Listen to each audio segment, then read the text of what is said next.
Hi, Tony. I'm Steve Hi, Rollins. Steve. This is Tony Green. Today we're going to ask our guests for an update about the path of healing in New Zealand after a shocking tragedy. And Tony, I'm going to ask you to introduce yourself to our people today. Um, Originally from the UK, you can probably pick up the accent. I've been here over 20 years, before that 18 years in Singapore, member of the Muslim community in Christchurch. And in the 6 month period after the shooting, I was the media spokesperson for the Al Noor Mosque. And then again, 1 year on, when we had the first sort of anniversary. And I've been involved in a whole bunch of things since that time. Well, now you're involved with us, and we're very grateful you came on board to talk to us today. Thank you very much. I want to say that I was in New Zealand 3 years ago, and I especially remember the March 29th memorial service in 2019, and it was a day of healing. And it was a day of healing 14 days after this tragedy. And I'm going to read a headline from a newspaper so that we all know where we're starting from. And this was March 15th, 2019, and it says, at least 50 people were killed and 50 wounded in a hate-filled terror attack targeting 2 mosques in the New Zealand city of Christchurch. More people died in Friday's mass shooting than are typically murdered in an entire year in New Zealand, which is the world's second safest country, according to the 2018 Global Peace Index. Now, I was in north part of New Zealand that day, and immediately after that shooting, when we were told, I felt this coming together of everyone. I mean, you could feel it. You could feel it in everyone. It was such a shock to everyone. And it was a real reaction.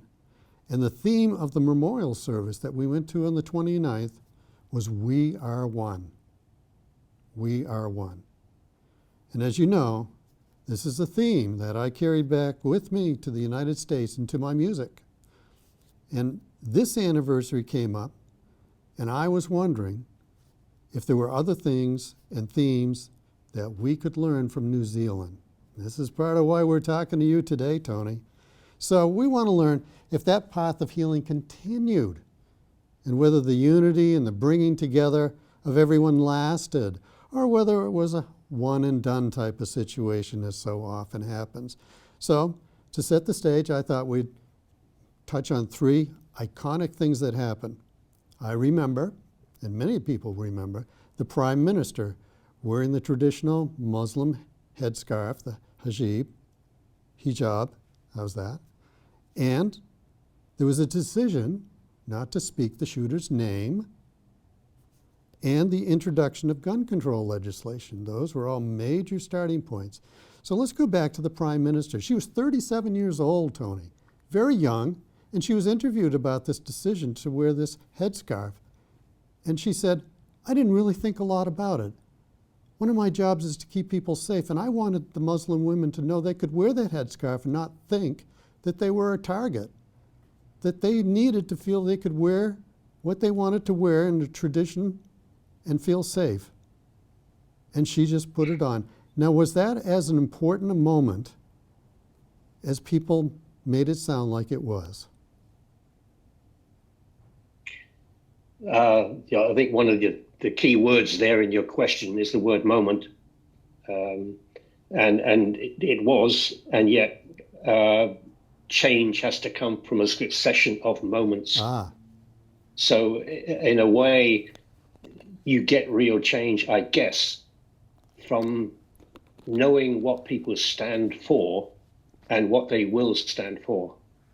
So if you take someone, for example, like Farid, the man in the wheelchair who lost his wife. Now, I've known Farid for more than 20 years. And what he does is to make it very, very clear what he stands for and what he stands against, so that people can say what they want. And I've said to other people, I said, you can agree with him or disagree with him, but you cannot tell me that you don't know what he stands for. And in a way, that's, that becomes crucial. So it was a key moment. but now it falls to everybody to build up on different moments because the old expression that people will not remember what you told them, but they will remember how you made them feel, and that becomes part of the key in this. There's a because really the thrust of where you're going is to what has happened since then, and Yes. has this been kept up? Yes. There's a Maori whakatauki, which is a Maori proverb. He aha te mea nui o te ao. What is the most important thing in the world? And the response is he tangata, he tangata, he tangata. It's people, it's people, it's people. And in a way, that's I guess what we're trying to do now is to really I mean, here's a lovely thing. I'll keep remembering the movie, the Clint Eastwood movie, The Outlaw Josie Wales, where Josie Wales goes up to rides up to the Comanche camp of 10 bears, and he says to live with you or die with you. And he says, Josie Wales says, governments don't live together, people live together. So it's in a way, that's the challenge.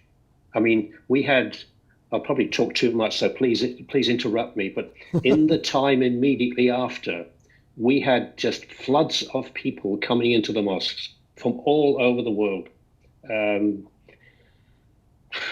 wherever, Morocco, Chile, the US, Yes. Tokyo, whatever. There was a young lady, one of the ones that stands out for me was a young lady from Idaho, and she came in tears, followed by a woman from Melbourne, Australia, who came in tears, and they hugged each other. And the girl from Idaho said, "My friends think I'm weird because I don't watch the news. It is bleak and dark, and I feel powerless." And people didn't come to the mosque for a lecture on Islam, but I said, "Look, you can't change the big things. I can't change the big things." But I said, if you've got an old lady or an old man who's down the road from you and you walk past their house, be the one who smiles. So they say, here's that young lady again. She's the one who smiles. Because the whole thing is in the small deeds. Well, that's to make really, people feel different. that's a wonderful little explanation, that moment by moment thing where you started and where you just ended that thought. That's really wonderful how that pulls all together. And just to say that the Maori people are the indigenous people of the land of New Zealand. So if people don't realize what that group of people are, that's who they are. And what about this decision not to name the shooter? Why was that important? It's a strange thing. I mean, my references and quotations will go all over the place, right? Uh-huh. If you ever watch the Arthur Miller play The Crucible, Yes. About in your neck of the woods, actually, well, up in the East Coast anyway, right? Yes. About the Yes. Salem witch hunts, and there's a bit where John Proctor at the end, and he says he prepared to sign, and then he grasps back the paper. He says, "Give me back my name. I only have one name in this life, and it must stand for something." And in a way, the man who did all that killing, in a way, forfeited his name, in a sense. It can't stand with honor.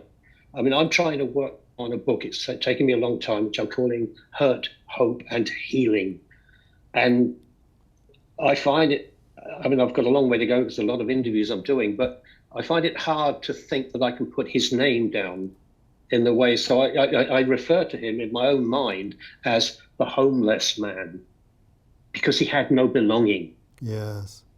And you must belong, and you must feel a belonging to community and the people who you're with, connection. So I know, I can sense what it meant to say, I will not name him. Well, we won't give him any more time then, and that's just. Tell me something. When I asked my new friend there at the ministry, I asked her about the gun control legislation, and we were talking about it here too. And the question here was, why would anyone want to give up their guns? And the lady in New Zealand said, why would any citizen have a gun like that? And if you catch the difference between those two questions, you almost catch the difference between the United States and New Zealand. We're thinking of why would anyone want to give them up, and New Zealand's saying why would anybody have them? And you had a proposal for gun control. How did that work out? Well, there is a very strong, very active hunting community in New Zealand. Yeah. Honest people who go out to get their own food. You know. Yeah. If you figure the size of New Zealand, right? New Zealand is bigger than the United Kingdom, right? Now it looks tiny stuck on the map there. It's bigger than the United Kingdom. Population of the United Kingdom is about 68 million. Our population is about 5 million. The whole of the South Island is bigger than England. England's population is 50 plus million. Our population is 1 million in the South Island. Whole of the South Island, 1 million people. So there's a lot of space for people to go out hunting. And there's a great many responsible firearms owners.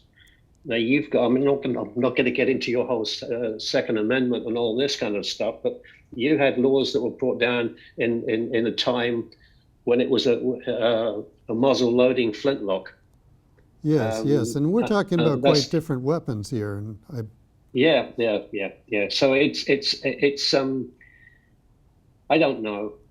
One of the big problems. But you did pass legislation, did you not? Yeah. I mean, the exact details of what exactly was banned or had to be called in, I'm not sure. But these bump stocks that really up the firing rates were bad. But another aspect too is that the guy used soft tip bullets and lead tip bullets. So talking to some of the physicians in the emergency department, they said, you see where a wound has gone in, and you say, we'll do a CT scan on this part of the body, and yet this thing then fragments. Yes. And goes around. So that you read that. These, if I remember correctly, these were military grade weapons that were being addressed by the legislation, and there was a buyback program. These didn't affect the hunters. These weren't involved in that. No, but then. Possibly not. I'm not. There was a distinction made, but you too well versed in that aspect. You just successfully separated the issues and passed legislation, and I assume that hasn't changed. The legislation? Yeah. No, I mean the legislation was passed, and there was a big gun buyback scheme, and all the guns were given back. There are some people who don't like it, but you know, in a society, a community, you can't make everybody happy. Huh. And you know, it's I mean, we've never had a shooting incident of this scale at all, and I'm afraid in the US you've had rather too many. Yes. Well, that was why it was such a shock in New Zealand. I remember I was on a tour with the Maori guide, and she had just finished bragging how New Zealand was the second safest country in the world according to this index that I just quoted.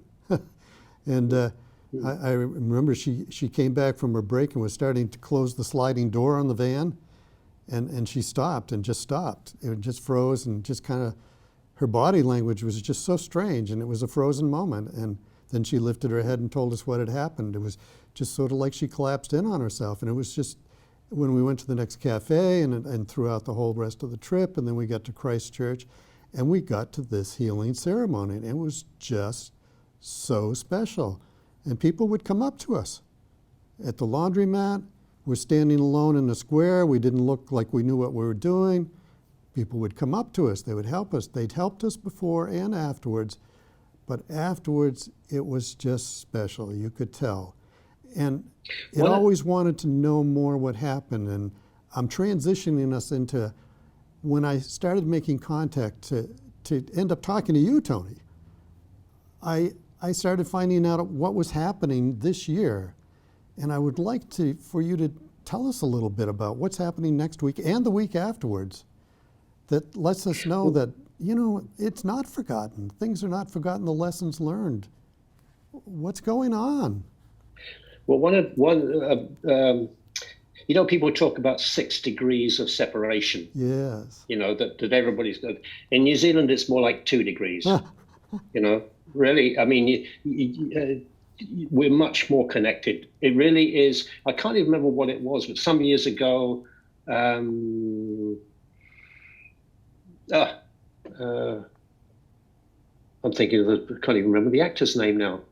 Paul Newman and Robert Redford, and he came here to make a movie some years ago, and they did it in the south of the South Island, and he said this is like small town USA from the 1950s. Yeah. So this thing's very, very different, right? The whole impact of what happened here was profound, but the question, like coming back on where we go from here,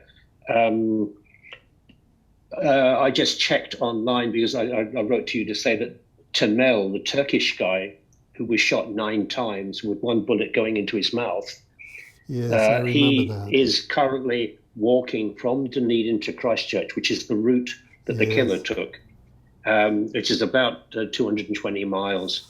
He's so far raised $43,480 New Zealand, nearly 30,000 US, and for 3 children's charities. And I checked on his Facebook page this morning, and he's walking into a place called Ashburton, which is about an hour's drive south of here, Christchurch. And there's about 25 people behind him. Oh, really? And it's they're walking with him. Now then they won't be following all the way, but at each stage. So what is precious is that in many places, the ordinary people just saying, "Good on you, Tamal. Keep going. You're doing great stuff," and all that. So, does it speak to people? Yes, it does. But it means doing work which actually connects with other people, and So what we're trying to do now is, what we will do now, starting next week. We're starting a 10-week course on compassion training. Compassion integrity training. Wonderful. Which comes out of the Charter for Compassion, which is based out in Washington State, I think. And the idea from that is to dethrone yourself from the center, to be able to see the other person. Because unless we can actually sort of sit down with other people who've got completely different ideas, and have difficult conversations, like you get onto social media, you get into the same gang that all think the same as you. It's not going to take you anywhere. So we have to be ready to meet other people and hear them, listen, and have those difficult conversations, I think. Yes. And so it is all moving. It is all moving forward, but in different ways. Well, I learned a new saying last week. Do nothing about us without us. Yeah. Can you explain that to us? Because that struck me. It was an important lesson for me to learn preparing for this interview. But I think also, it's like the it was a strange thing to witness in that period immediately after the shooting, that all these people coming in to the mosque, and it was kind of like there was a woman, it was a black woman from Ohio, came into this, and she was just talking about her kids in the States and telling her son that if you go out and you get pulled over by the police, keep your hands here on the wheel and just follow everything they say. But she said, I'm still worried about them.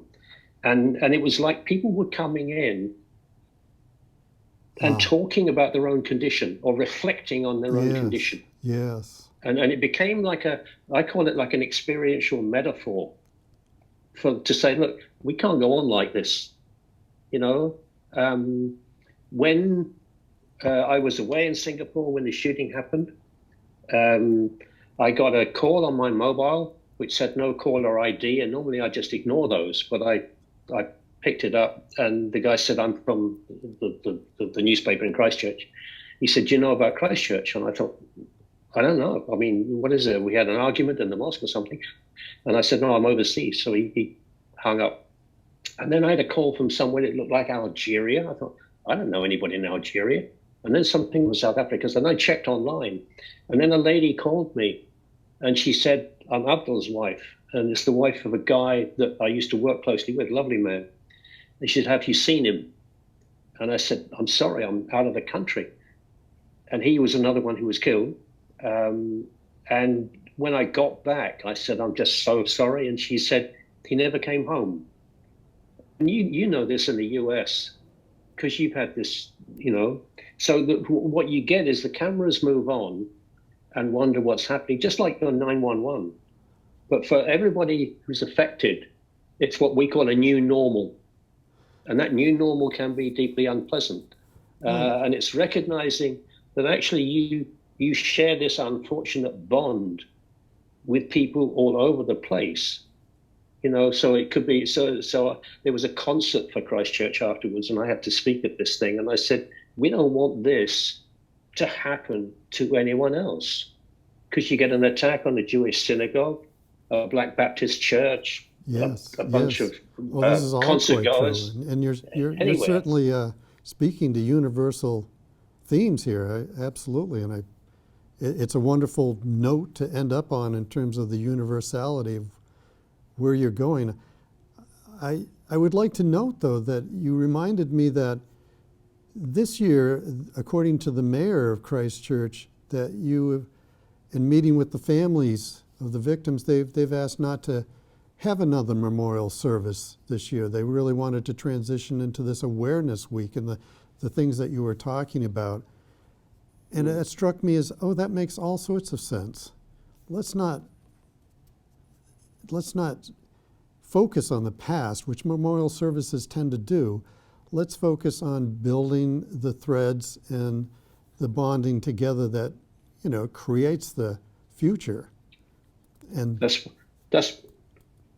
why we started our, what we called in Maori, mahi te aroha, to action the compassion. How do you go this forward? How do you take this forward? So we say, come here with whatever you know, which is sort of precious and gives you strength. How do we talk that? So that's the way forward is a challenge.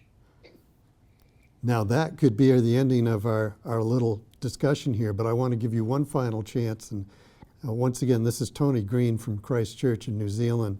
Tony, do you have any final thought that you'd like to leave us with? There's the late Pete Seeger. Yes. Had a house up in the Hudson Valley, I think. Yes, he did. And he was interviewed in the 1990s, and he said 25 years earlier, a young guy came and he said on the barn in his farm, he said, "Can I paint something on that?" And Seeger said, "Go ahead."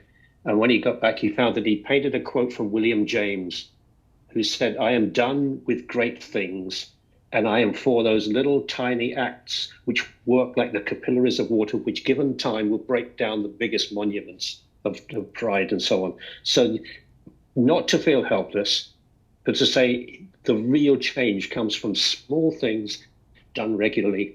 And like the reference I sent to you, the Wendell Berry poem about learning to belong. And it's not going to be given to us in Facebook, Instagram, and all of this jive. It's people. He tangata, he tangata, he tangata. It's people, it's people, it's people. And that's the truism, I think, all across the world. Wonderful. Tony, thank you very much for joining us. And I wish you well in the work that you're doing. And I can see you're going to go forward and accomplish wonderful things. Thank you. Thank you for the time. Thank you. Just to wind up, this is March of 2022. We're in the 3rd anniversary of this tragedy in New Zealand, and New Zealand is continuing to work and move forward. It is not forgotten and is finding ways to improve the quality of life of its citizens and bind the country together and the people. And in speaking with Tony Green, as we just did in Christchurch, New Zealand, they're finding ways to reach out to the rest of the community of the world and showing us how it's done, and we appreciate it very much. Thank you for joining us.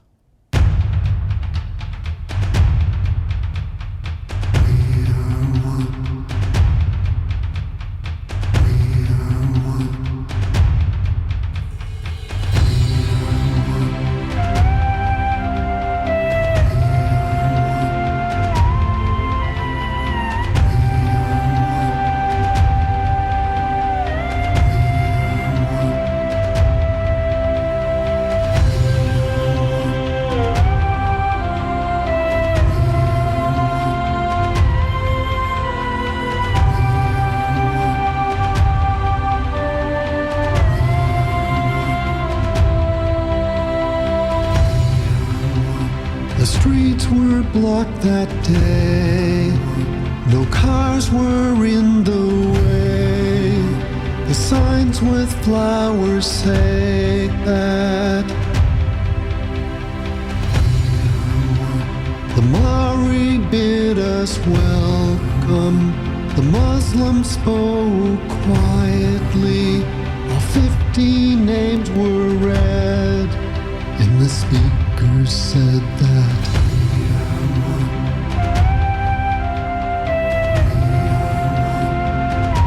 we are New Zealand.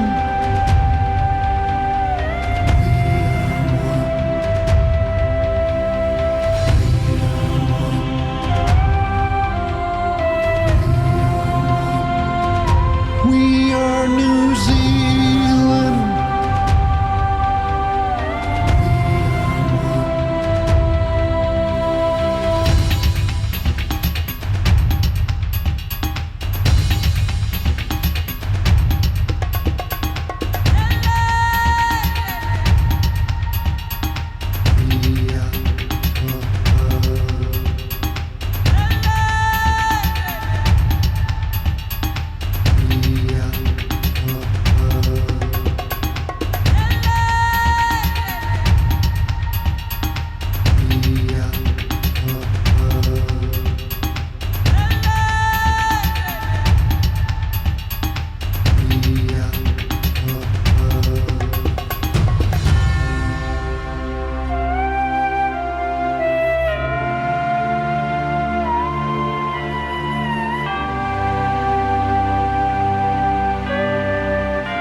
The streets were blocked that day.